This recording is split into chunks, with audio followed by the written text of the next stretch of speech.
Kasagaran sa mga mathematician, mga naning. Pero Évariste Galois is very different. He's actually a rebel nga nakasolve unsolvable puzzle.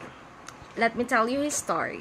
At 15 nga age, ang uban nagsolve pag fractions, kani siya nagsigila ni siya basa sa mga books ni Lagrange nga gi-present or puzzles nga dili ma-solve sa mga maayo kaayo nga mga mathematicians. Pero sa time ni Galois, dili to siya peaceful nga time. Na yung mga daghag rebelde. Actually, Galois is also a rebel. Na-aristo siya twice na. And then, one time, iyang gitry og assassinate ang king. So, ang pinaka-paborito ni Galois is solving binomial equations.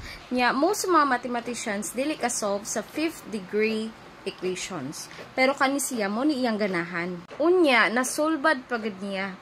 And aside from nasolbad niya, he actually made the theory that would be very beneficial in all fields of mathematics, physics, cryptography, and abstract algebra, which is the group theory. So fast forward, when he was 20 years old, na siya nakaaway. He was shot in the stomach.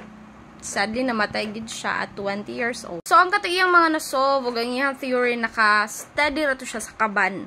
Until 60 years later, share.